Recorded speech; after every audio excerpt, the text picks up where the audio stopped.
पुराने जमाने में एक बादशाह था जिसका नाम था फैसला शाह।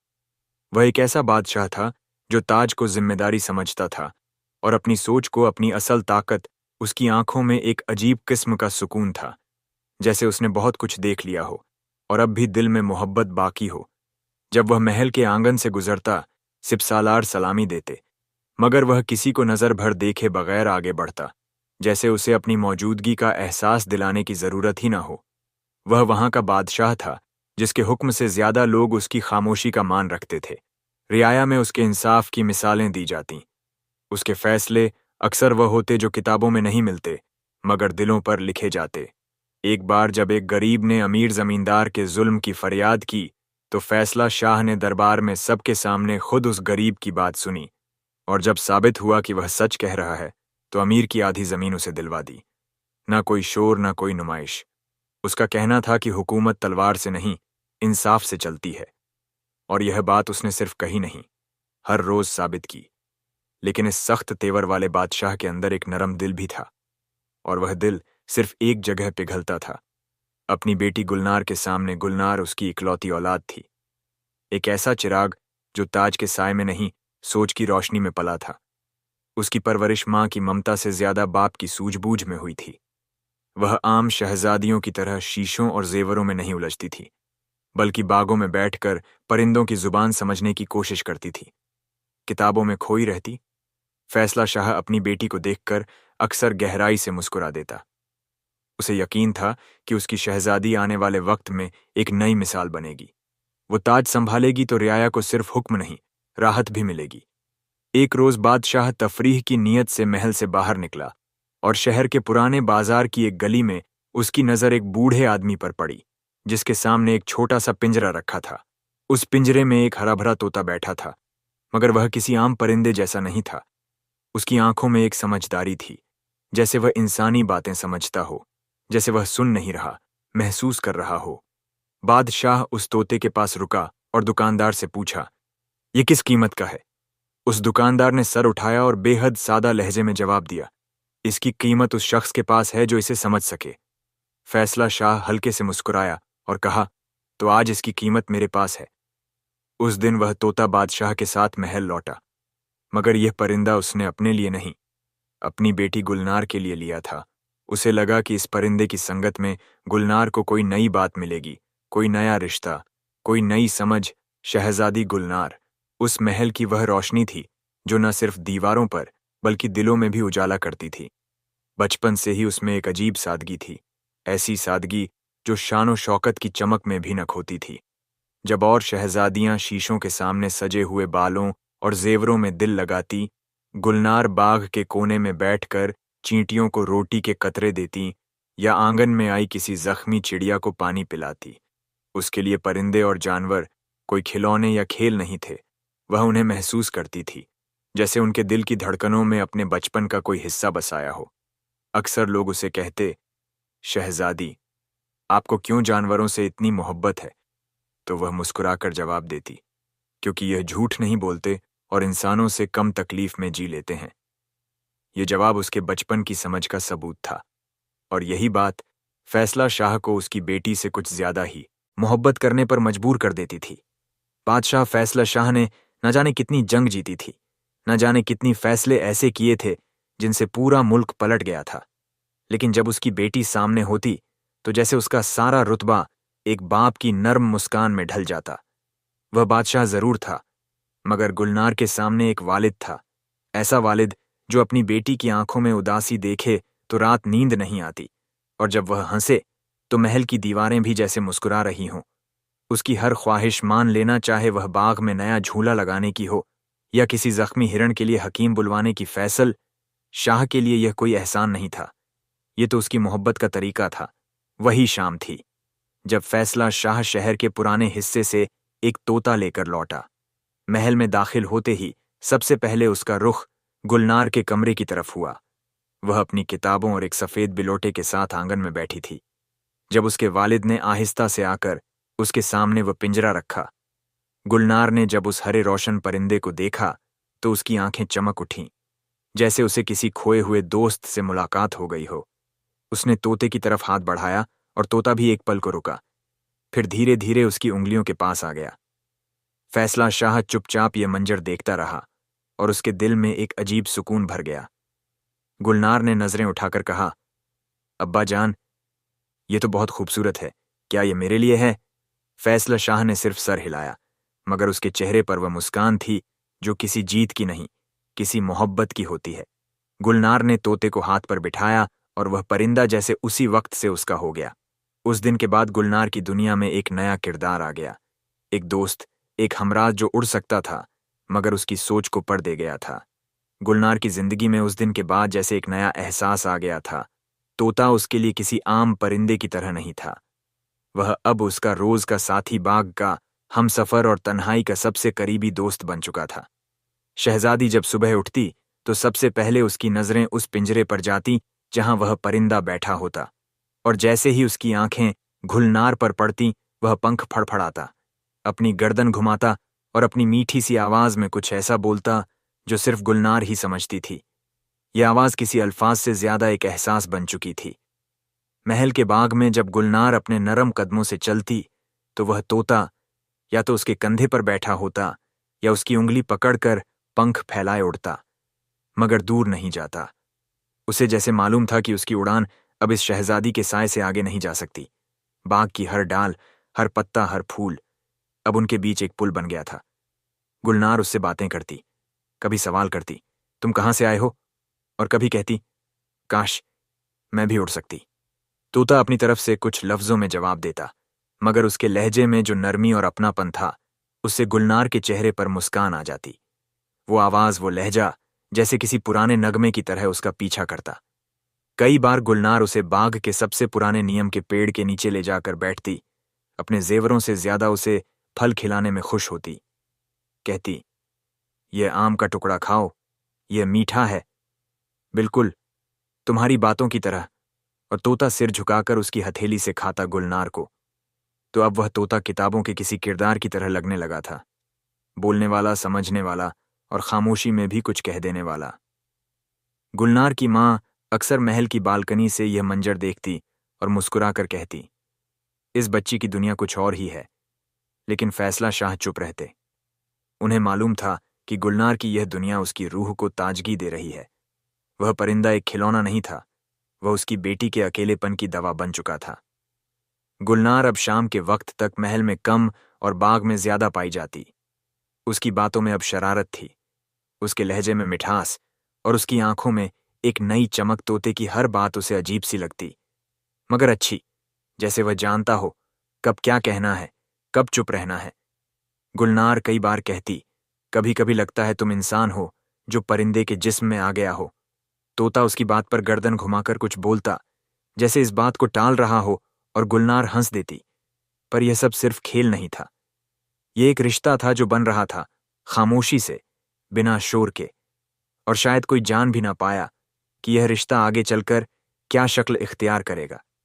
एक बार की बात है, रात का वक्त था और रात पूरी तरह उतर चुकी थी। महल के ऊंचे बुर्जों पर झिलमिलाते दियों की रोशनी दूर से किसी ताज पहनाए हुए साया की तरह लग रही थी। हवाओं में शाम की ठंडक अब कुछ बढ़ गई थी, लेकिन गुलनार के दिल में जो हलचल थी वह किसी मौसम से नहीं जुड़ी थी। उसे अपने प्यारे तोते की गैर मौजूदगी परेशान कर रही थी। वह तोता जिससे वह हर सुबह बात करती, जिसके साथ वह बाग के फूलों की खुशबू महसूस करती और जिसके बोलों में उसे कोई मीठा राज सुनाई देता था, आज पूरे दिन गायब रहा था। शहजादी गुलनार रेशमी चादर ओढ़े अपने कमरे की खिड़की के पास बैठी थी। उसकी आंखें बाग के उस हिस्से को घूर रही थीं जहां अक्सर उसका तोता देर रात तक फदकता रहता था, मगर आज बाग की शाखों पर भी सन्नाटा था। उसे ना जाने क्यों लग रहा था कि आज की रात कुछ अलग है, कुछ छुपा हुआ। अचानक एक साया उसकी नजर से गुजरा। वह कोई नौकर नहीं था, न कनीज और न ही दरबान, वह तो कोई और ही था। उसने जल्दी से अपना सर ढांका, चुपचाप कमरे से निकली और बिना आहट के बाग की तरफ चल पड़ी। बाग के पिछले हिस्से में एक पुराना कोठा था जहां कभी ताबूत रखे जाते थे, कभी पुरानी किताबें और अक्सर वह चीजें जिन्हें बादशाहत में गैर जरूरी कहकर किनारे कर दिया जाता है। लेकिन आज उस कोठे से हल्की रोशनी छनकर बाहर आ रही थी। गुलनार ने दीवार के कोने से झांक कर देखा और जो देखा उसने उसके दिल को झकझोर दिया। कमरे में खड़ी थी। उसकी पुरानी और वफादार कनीज, लाली मलमल का लिबास, खुले बाल जो उसके घुटनों से नीचे तक लहराते थे, और एक झलक में वह किसी दूसरी ही दुनिया की मखलूक लग रही थी।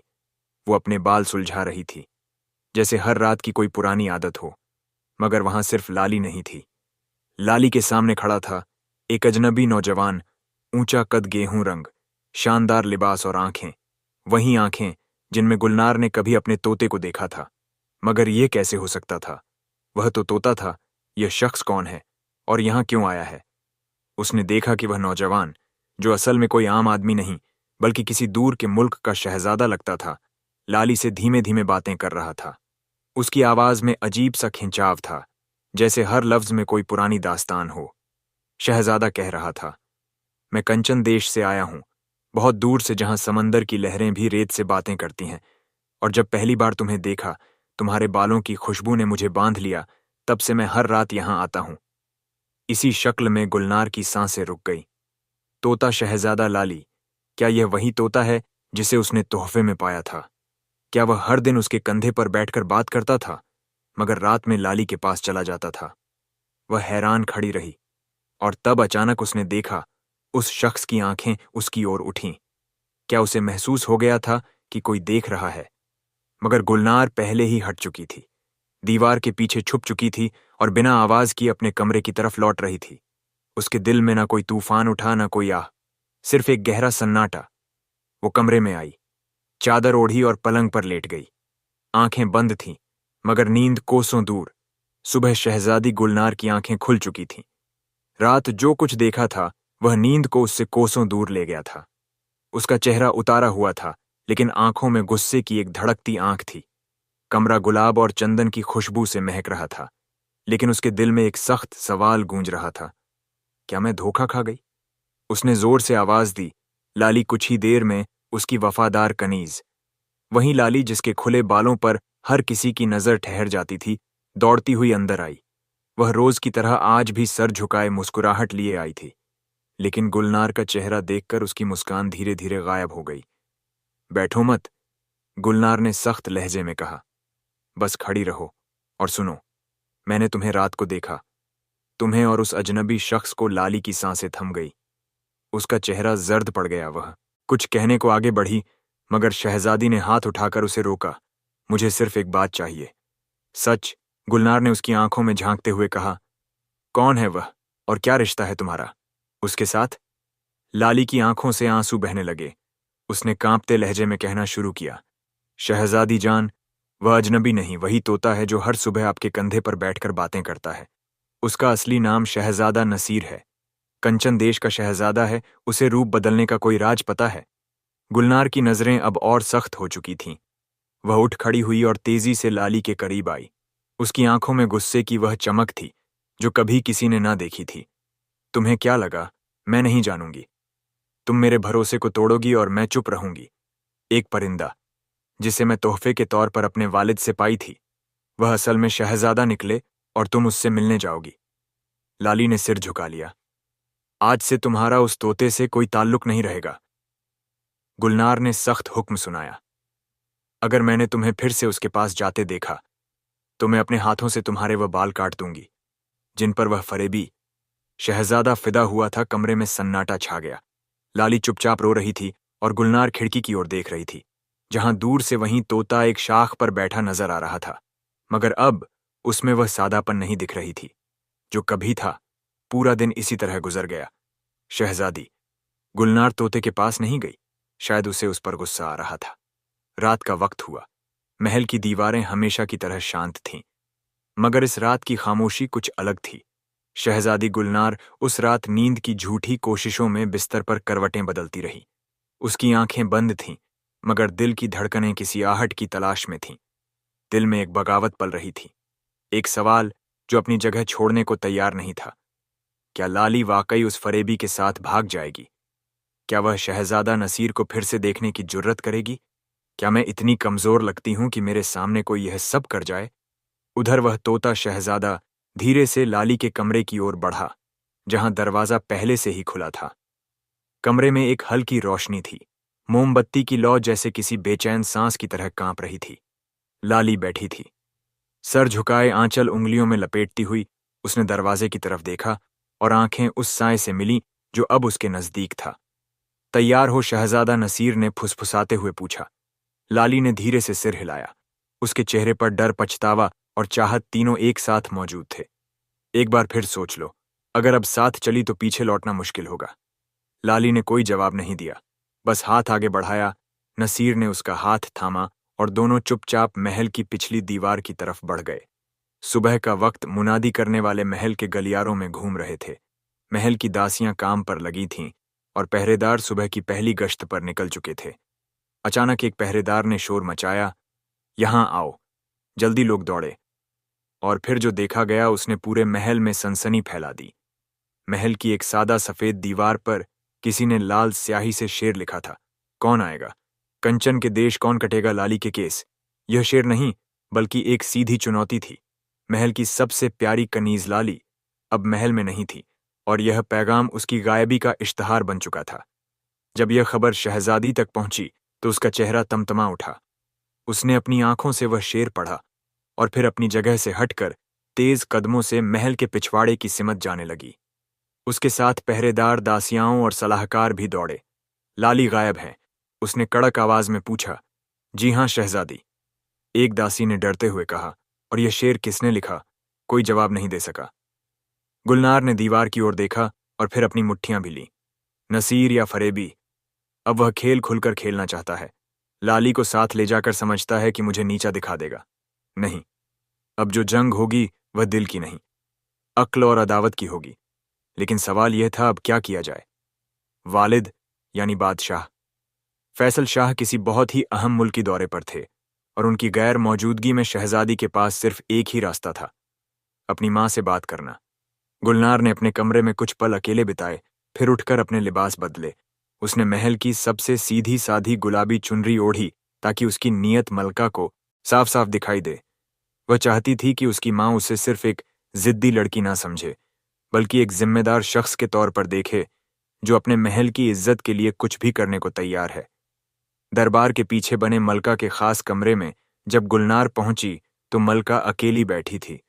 उनकी आंखों में भी एक गहरी बेचैनी थी। उन्हें अंदाजा था कि उनकी बेटी के दिल में क्या चल रहा है। अम्मी जान, गुलनार की आवाजें धीमी थीं, लेकिन स्थिर मलका ने उसकी तरफ देखा और बिना कुछ पूछे कहा, बैठो गुलनार, मुझे मालूम है तुम क्या कहने आई हो। गुलनार ने थोड़ी हिचक के साथ सर झुका लिया। आप जानती हैं तो फिर इजाजत भी दे दीजिए। अम्मी जान, मुझे जाना होगा। कंचन देश मलका चौकी नहीं। लेकिन उनकी सांसें गहरी हो गईं। क्या तुम जानती हो कि तुम किस ओर जाने की बात कर रही हो? वह मुल्क जिसे आज तक किसी ने ठीक से देखा नहीं, वह देश जो नक्शों में भी धुंधला सा नजर आता है। और तुम अकेली शहजादी होकर गुलनार की आंखों में अब आंसू नहीं थे। मैं शहजादी ही तो हूं अम्मी जान, और अगर एक शहजादी अपने महल की इज्जत के लिए कुछ नहीं कर सकती तो उसे ताज पहनने का हक नहीं। मलका की आंखों में चमक आई, लेकिन साथ ही एक मां का डर भी। उन्होंने गुलनार का चेहरा अपने हाथों में लिया। अगर अगर तुम्हारे वालिद होते तो वह मुझे रोकते भी नहीं। गुलनार ने बात काट दी। कुछ पल की खामोशी के बाद मलका ने गहरी सांस ली और कहा, ठीक है, लेकिन एक शर्त है, तुम लड़के का भेष इख्तियार करोगी, तुम्हें कोई पहचान ना पाए। गुलनार मुस्कुराई। मैं तैयार हूं। उसने भेष बदल लिया। अब वह शहजादी गुलनार नहीं बल्कि एक व्यापारी का बेटा लग रही थी जो अपनी मां के गहने लेकर किसी पुराने सौदे को पूरा करने कंचन देश जा रहा है। उसके कपड़े सिंपल थे, हल्के नीले रंग की कमीज, मोटे मगर मजबूत काले पतलून और सिर पर एक सादी पगड़ी। उसकी चाल सदी हुई थी मगर निगाहें अब भी तेज थीं। मलका ने उसे जाते वक्त अपने हाथों से सूखे मेवों और चांदी के सिक्कों की छोटी थैली दी। यह तुम्हारी नहीं, तुम्हारी समझदारी की पहचान है। जरूरत से ज्यादा किसी पर भरोसा मत करना और हर बात दिल से मत लेना। गुलनार ने उनकी हथेली चूमी और एक पल के लिए बच्ची बन गई, लेकिन अगले ही पल किसी मजबूत शहजादे की तरह कंचन देश के लिए निकल गई। कंचन देश, एक नाम जो सदियों से कहानियों में सुनाई देता था मगर कभी किसी की आंखों ने नहीं देखा था। कुछ कहते थे वह सरसब्ज और खौफनाक जंगलों के पार बसा है। कुछ उसे पानी के नीचे का इलाका समझते थे, कुछ उसे जादू से बना शहर बताते थे, मगर सब में एक बात एक जैसी थी कि वहां कोई नहीं जाता और अगर गया तो लौटा नहीं। गुलनार ने जिस दिन सफर शुरू किया था, उसे यह अंदाजा तो था कि रास्ता मुश्किल होगा, मगर कितनी तरह की मुश्किलें उसकी हिम्मत आजमाएंगी, इसका इल्म ना था। पहले 2 हफ्ते सिर्फ रास्ते ढूंढने में निकल गए। महल से निकलते हुए उसने जो नक्शा साथ लिया था, वह ज्यादा मददगार ना साबित हुआ। उसमें कंचन देश तक के रास्ते तो थे, मगर कंचन देश का नाम तक नहीं था। इसलिए गुलनार ने एक नई रणनीति बनाई। वह हर उस गांव में जाती जहां के लोग पुराने वक्तों की बातें करते थे। हर कस्बे में वह सरायों में बैठती, बुजुर्गों से बातें करती, बाजारों में घूमती और हर कहानी का सिरा पकड़ने की कोशिश करती। एक दिन उसे एक बूढ़ी औरत ने बताया कि कंचन देश एक जंगल के उस पार है, जिसे खामोश वन कहा जाता है, जहां दिन के वक्त भी हरियाली काली लगती है और जहां पत्ते गिरते नहीं, बस कांपते हैं। गुलनार ने उसी सिमत में कदम बढ़ा दिए। जैसे जैसे जंगल गहरा होता गया, वैसे वैसे उसकी थकावट और बढ़ती गई। वह सादा लिबास पहने हुए थी, सिर पर रुमाल बांधा हुआ और एक झोली में सूखी रोटियां और पानी की मशक रखी थी। मगर उन सूखी रोटियों ने न थकन मिटाई, न मशक के पानी ने प्यास बुझाई, क्योंकि यह प्यास जिस्म की नहीं थी, दिल की थी। कुछ शहरों में तो ऐसा हुआ कि जब गुलनार ने कंचन देश का नाम लिया, लोगों ने उसका मजाक उड़ाया। एक जगह के बूढ़े ने कहा, अरे बेटे, तू क्या पागलपन की बात कर रहा है? कंचन देश वहां कौन गया है? कभी और जो गया वह फिर दिखा नहीं। कहीं लोग चुप हो जाते, कहीं डर से मुंह फेर लेते। कुछ नौजवानों ने उसे डराने की भी कोशिश की, अगर वहां गया तो तेरा जिस्म कांपता रहेगा, जैसे उस शहर का नाम है कंचन। मगर गुलनार की आंखों में कोई डर न था। वह उस इंसान की तरह थी जो जवाब लेने निकला हो और पीछे लौटने का कोई रास्ता न छोड़ा हो। रातों को जब वह अकेली किसी सराय के कोने में लेटी होती या किसी पेड़ के नीचे, तो उसकी आंखों में नींद नहीं आती। वह दीवार की लकीरें याद करती। महल की दीवार पर लिखा हुआ, वह चैलेंज कौन आएगा, कंचन के देश कौन कटेगा।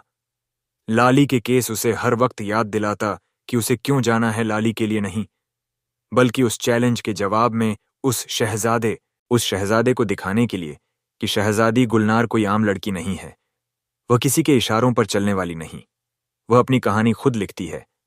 आखिरकार कई दिन की तलाश और कई रातों की जागने के बाद एक दिन वह घने जंगलों के अंदर पहुंच गई। एक ऐसा इलाका जहां धूप भी पेड़ों की शाखों से डरती थी। वहां जमीन पर काई जमी हुई थी, हवा में एक ठंडक और एक डर समाया हुआ था। उसी सन्नाटे के बीच उसे दूर एक झोपड़ी नजर आई। वो झोपड़ी जैसे किसी पुराने वक्त का हिस्सा हो, लकड़ियों से बनी, जिन पर काई और बेलें लिपटी थीं। बाहर एक दरख्त के नीचे एक बूढ़ा आदमी बैठा था, झुका हुआ, मगर उसकी आंखों में अब भी चमक थी। गुलनार जब उसके पास पहुंची तो बूढ़े ने उसकी ओर देखे बिना कहा, बहुत दिन बाद कोई आया है कंपनज का रास्ता पूछने? गुलनार चौंकी, आपको कैसे पता? बूढ़ा मुस्कुराया, तेरी आंखों में सवाल है और कांधे पर जवाबों का बोझ जो ऐसे चलता है, वह या तो बहुत बेवकूफ होता है या बहुत बहादुर। गुलनार उसके पास बैठ गई। बूढ़ा अंदर गया और एक पुराना सा नक्शा लेकर लौटा।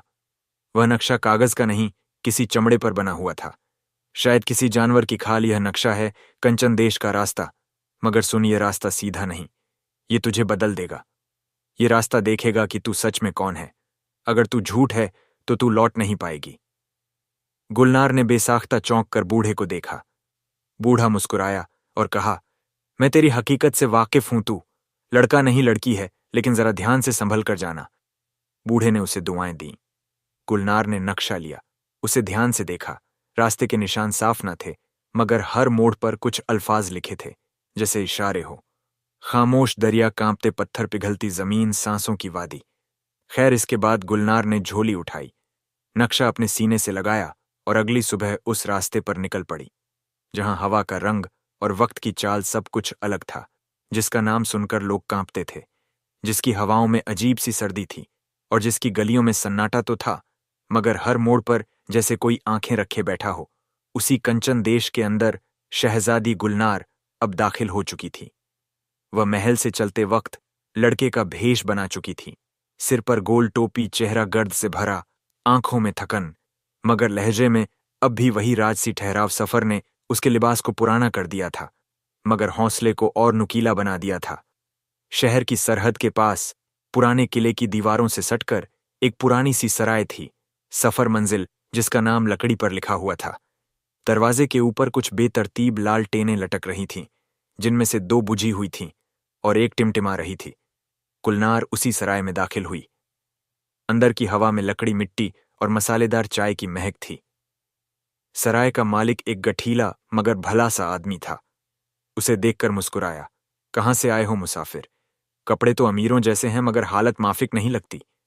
गुलनार ने धीमी आवाज में जवाब दिया। बहुत दूर से आया हूं। काम की तलाश में कुछ दिन यहीं रुकूंगा, अगर जगह हो। सराय के मालिक ने सिर हिलाया। ऊपर की मंजिल पर एक कमरा खाली है। छज्जे से शहर दिखता है मगर जरा पुराना है। मैं नया भी नहीं हूं। गुलनार ने हल्की मुस्कान के साथ जवाब दिया। कमरे में पहुंचकर जब उसने झोली रखी, पानी से अपना चेहरा धोया और आईने में खुद को देखा तो उसे पहली बार अपने चेहरे में शहजादी नहीं बल्कि एक सफर करता मुसाफिर नजर आया। उसके बाल रूखे थे, आंखें थकी हुई थीं, मगर कहीं अंदर एक चमक बाकी थी। वह खुद को लड़के की तरह देखने लगी थी। उसके अंदाज में अब लड़कपन था और चाल में ठहराव। अब क्या, उसने खुद से पूछा। दोपहर ढलने लगी थी। गुलनार ने अपना छोटा सा सामान कमरे में छोड़ दिया और सराय से निकल पड़ी। कंचन देश का बाजार, उसकी गलियां, दुकानों की सजावट, सब कुछ बाकी शहरों से जुदा था। यहाँ की खिड़कियां छोटी थीं, दरवाजे ऊंचे और तंग और लोग कम बोलते थे, मगर हर चीज में एक पुराना सा रंग था, जैसे सबने जिंदगी को बरसों पहले जे बिना छोड़ दिया हो। चलते चलते वह एक बगीचे में पहुंच गई, जो शहर के बीचों बीच बना हुआ था। चारों ओर हरे दरख्तों की कतारें थीं और बीच में एक पुरानी पत्थर की बेंच। वहीं एक और सूखे हुए पेड़ के नीचे एक बूढ़ी औरत बैठी थी। चेहरे पर झुर्रियां थीं, हाथ में एक लकड़ी की छड़ी और कपड़े सादे मगर साफ। उसके पास एक टोकरी थी जिसमें शायद कुछ चाय पत्तियां और दवाइयों की जड़ी बूटियां थीं। गुलनार उसके पास गई और बिना कुछ कहे पत्थर की बेंच पर बैठ गई। कुछ देर दोनों में खामोशी रही। फिर बूढ़ी औरत ने कहा, तू नया है शहर में, तेरी चाल बता रही है। गुलनार ने थोड़ा मुस्कुराते हुए कहा, हाँ, अभी आया हूं, काम की तलाश में हूं, किसी को जानता नहीं, सोच रहा था कि कोई रास्ता निकल आए। बूढ़ी ने उसकी ओर देखा।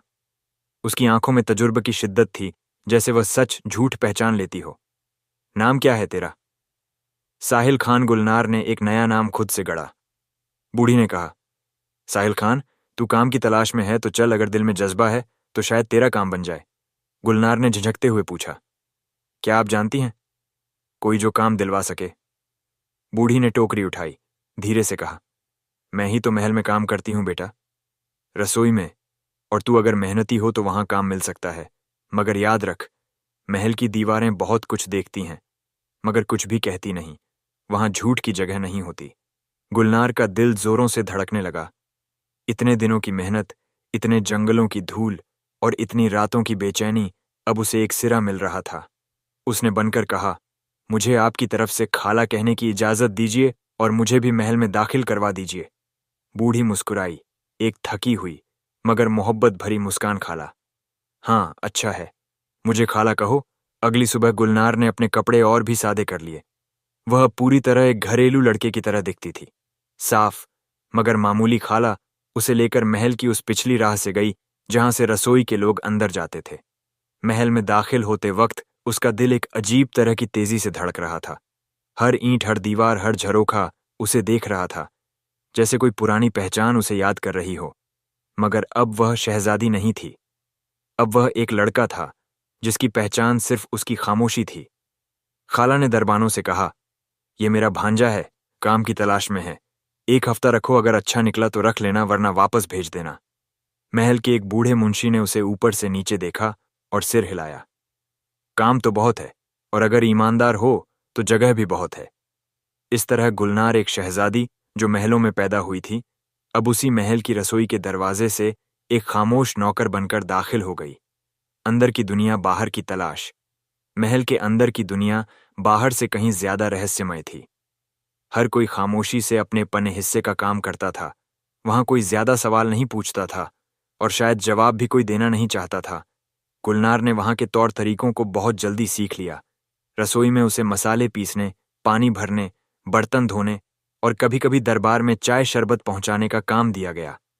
यह सब करते हुए उसकी आंखें हर तरफ घूमती रहती, हर चेहरा पढ़ना चाहती, हर बात का मतलब समझना चाहती। वह जानती थी कि शहजादा यहीं कहीं होगा और शायद लाली भी, मगर वह लाली के लिए नहीं आई थी।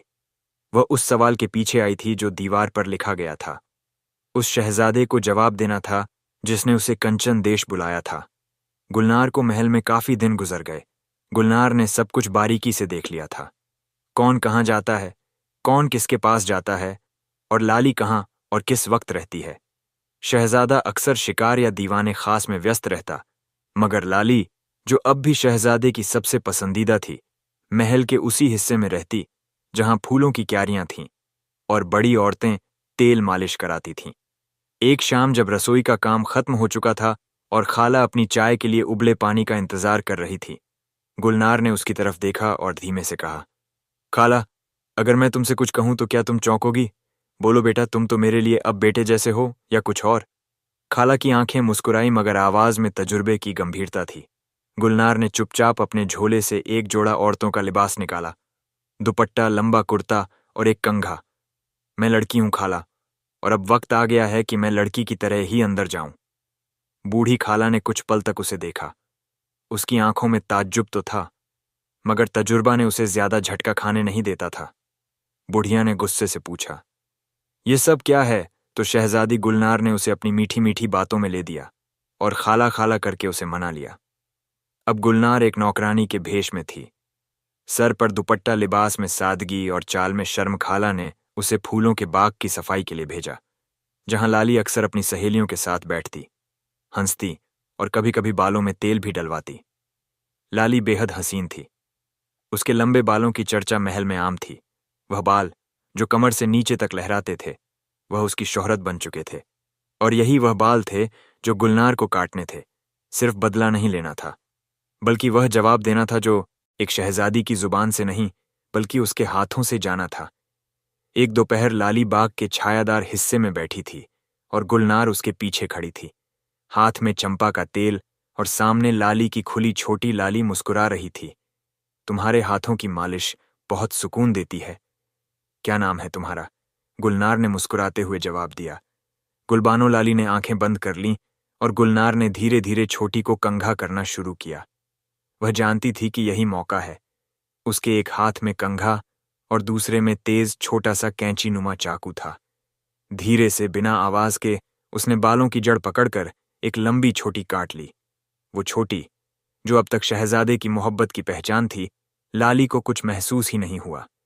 गुलनार ने झोले से एक कपड़ा निकाला और चुपचाप उस छोटी को उसमें लपेट लिया। लाली मालिश का मजा लेते सो गई थी। शहजादी गुलनार वहां से निकली और महल की दीवार पर लिखा, हम आएंगे कंचन के देश, हम काटेंगे। लाली के केस लिखने के बाद गुलनार ने गहरी सांस ली और बिना पीछे देखे उसी भेष में महल से निकल गई। रास्ता वहीं था। खाला की रसोई वाला पिछला दरवाजा। कुछ देर में लाली की एक सहेली बगीचे में उसके पास आई तो उसने चीख कर कहा, अरे तेरे बाल कहाँ गए? लाली चौंक गई। शीशा देखा तो बाल गायब थे। महल में खलबली मच गई। नौकरों से लेकर सिपाह सालारों तक सबको इत्तला दी गई। शहजादा गुस्से से कांप रहा था। उसने दीवार पर लिखा हुआ शहजादी का पैगाम भी देख लिया, जिससे उसको और ज्यादा गुस्सा आ गया। महल में कोई आकर मेरी लाली के बाल काट कर चला जाए और हम जान भी न पाए। दरबानों से पूछताछ हुई, सब जगह देखा गया। तभी किसी ने कहा कि रसोई वाली बूढ़ी औरत किसी को अंदर लाई थी। कुछ दिन पहले शहजादे ने फौरन सिपाही भेजे। खाला को बुलवाया गया। कौन था वह खाला? अब सब समझ चुकी थी। उसकी आंखें भर आईं, मगर उसने सच बयान किया। मैं नहीं जानती थी वह कौन है। लड़के के भेष में आई थी, भूखी बेबस। मैंने तरस खा लिया। मुझे क्या पता था कि वही गुलनार है। शहजादा चुपचाप खड़ा रहा। कुछ लम्हों बाद उसने खाला से कुछ नहीं कहा, न डांटा न सजा दी, बस पलटा और दीवान की ओर चल दिया। वह शाम स्याह थी। आंगन में सन्नाटा था। लाली को बुलाया गया। शहजादा सामने बैठा था। उसकी आंखें गुस्से से भरी थीं, मगर आवाज सख्त थी, ठंडी। जब तेरे बाल ही नहीं रहे तो अब तुझ में मुझे कोई दिलचस्पी नहीं। लाली के चेहरे से रंग उड़ गया। वो कुछ कहना चाहती थी, मगर आवाज ना निकली। शहजादा ने सिर्फ हाथ से इशारा किया, जाओ। लाली की आंखों से आंसू गिरते रहे, मगर शहजादा ने एक बार भी पीछे नहीं देखा। दूसरी तरफ गुलनार अब अपने महल लौट चुकी थी। जिस हौसले से वह गई थी, उसी सुकून से लौट भी आई थी। हाथ में लाली की छोटी। अब भी एक कागज में लपेटकर उस संदूक में रखी थी, जहां वह अपनी मां की तस्वीरें, कुछ कशीदाकारी के रुमाल और बचपन की कुछ चिट्ठियां रखती थीं। उस रोज की तरह आज भी वह अपने महल के पीछे वाले बाग में टहल रही थी। ये बाग उसके वालिद ने उसके लिए बनवाया था, फूलों से भरा, हवा से खेलता और दीवारों से छुपा हुआ एक परछाईदार कोना, जहां गुलनार हर बात को भुला सकती थी। बाहर का मौसम था और हवा में हल्का सा गुलाब और बेला का रंग घुला हुआ था। गुलनार अकेले ही बगीचे में चल रही थी, हाथ में एक सफेद कपड़े का रुमाल और दिल में एक अजीब सा सुकून। लेकिन उसी पल जब वह एक पुराने नीम के पेड़ के नीचे से गुजर रही थी, तो उसे एक सिसकी सुनाई दी, एकदम धीमी, टूटी फूटी, जैसे कोई बहुत थक चुका हो। गुलनार ठिठक गई। उसने इधर उधर देखा, लेकिन बाग में कोई नजर नहीं आया। तभी झाड़ियों के पीछे से एक आवाज आई, कोई है? गुलनार ने झाड़ियों को हल्के से परे किया और वहीं नीचे जमीन पर बैठी थी एक काली लड़की, चेहरे पर गर्द बाल बिखरे हुए, पांवों में छाले और आंखों में नमक से सनी हुई बर्फ जैसी मायूसी। गुलनार ने झुककर पूछा, तुम कौन हो? लड़की ने सिर उठाया। उसकी आंखें सूंझी हुई थीं, जैसे कई रातों से नींद ने उसका दरवाजा ही नहीं देखा। और फिर एक ठंडी सी हवा का झोंका आया और गुलनार को लगा जैसे वक्त एक पल के लिए रुक गया हो। वह लाली थी, वही लाली जिसके बाल अब नहीं थे। सिर का ऊपरी हिस्सा उजला और खुला था। रूप का नक्श वही था, मगर रौनक गायब थी उस चेहरे पर। अब सिर्फ शर्म और गम की गर्द बैठी थी। गुलनार ने कुछ पल उसे देखा और लाली ने नजरें नीचे कर लीं। तुम यहां कैसे पहुंची? गुलनार की आवाज में न गुस्सा था, न घमंड, बस हैरत और थकी हुई जिज्ञासा। लाली के होंठ कांपे और उसने कहा, मुझे निकाल दिया। महल से जब बाल नहीं रहे तो प्यार भी नहीं रहा। शहजादा ने कहा, अब तू लायक नहीं। मैं बेघर हो गई। रास्ते में लोगों ने ताने मारे, कुछ ने धक्के दिए। मैं नहीं जानती थी कि मेरा गुरूर मुझे वहां पहुंचा देगा जहां आज हूं। गुलनार कुछ नहीं बोली। लाली ने अपनी दुपट्टे के पल्लू से मुंह ढांक लिया और कहा, अब कुछ नहीं मांगती, न मोहब्बत, न महल, न माफी। बस कहीं मरने को कोना चाहिए। और मैंने सुना था कि इस मुल्क की शहजादी बहुत अच्छी है, इसीलिए चली आई। उसकी आवाज जैसे टूटती हुई स्याही हो जो कागज पर गिरती है, मगर कोई अल्फाज नहीं बना पाती। गुलनार ने एक गहरी सांस ली। बगीचे की हवा अब कुछ और गहरी हो चुकी थी। वह झुकी और लाली की ठोड़ी पकड़कर उसका चेहरा ऊपर उठाया। तू अब भी वहीं, तेरी सूरत नहीं बदली। बाल चले गए मगर सलीका अभी बाकी है, दिल में तस्सुर बाकी है। लाली की आंखों से आंसू बहने लगे। वह बैठ गई। मुझे माफ कर दो, मैंने घमंड किया, दूसरों को छोटा समझा। मैंने तुम्हारे इरादे को मजाक समझा, मुझे माफ कर दो। गुलनार ने उसकी पेशानी पर हाथ रखा, वो हाथ जो तलवार नहीं था मगर फैसला जरूर था। मैंने तुझसे बदला लिया, क्योंकि बदला लेकर मैं तसल्ली पा सकती थी, मगर माफ करके मैं इंसानियत की राह पर लौट सकती हूं। फिर गुलनार ने लाली के हाथ थामे और कहा, अगर तू चाहे तो यहीं रह सकती है, इस महल में नहीं। मगर इस दिल में लाली रोती रही और गुलनार चुपचाप उसके साथ वहीं बैठ गई, बगीचे की घास पर, जहां कभी फूलों की क्या थी। और आज एक नई शुरुआत का बीज बोया जा रहा था। दिन अब बदल चुके थे। वक्त ने अपने हाथों से हर किरदार को नए लिबास पहनाए थे, और शायद दिलों के रंग भी कुछ कुछ बदलने लगे थे। जहां कभी दिलों में नफरत और जलन की लपटें थीं, अब वहां धुआं धुआं सा पछतावा और सुलह की उम्मीद पनपने लगी थी। गुलनार अब अपने महल में रोज के कामों में लग चुकी थी। सुबह बगीचे में टहलना, दोपहर को किताबों में डूब जाना और शाम को अपनी वालिदा के साथ तफसील से बात करना, यही उसकी दिनचर्या थी। लाली अब उस महल में रह रही थी। गुलनार ने उससे कोई पुरानी बात नहीं दोहराई, कोई ताना नहीं मारा। बस इतना कहा था, जो टूट गया उसे पीछे छोड़ना सीखो।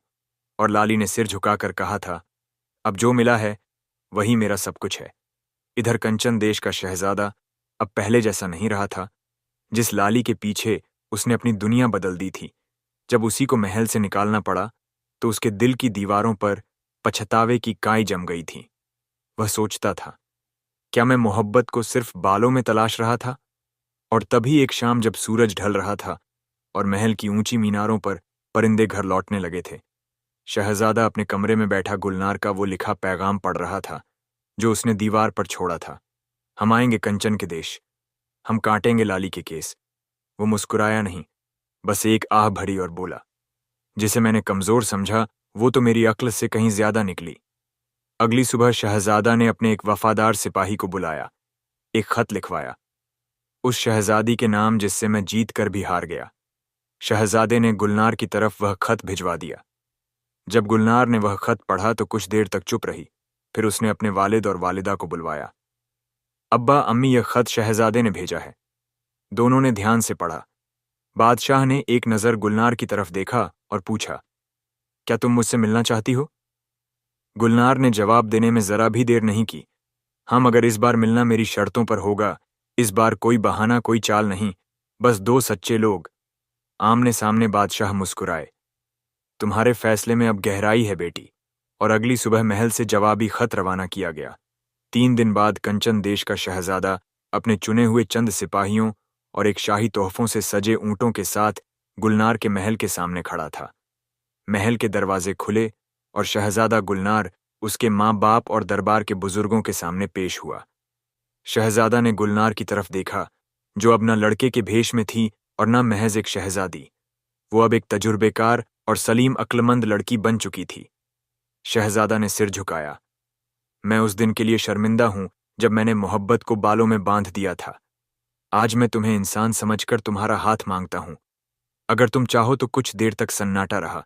फिर गुलनार ने धीमी आवाज में कहा, अगर मोहब्बत बालों से बंधी होती तो तू अकेला रह जाता। मगर आज तूने जो कहा वह उस शहजादे की बात थी जो अब समझ गया है।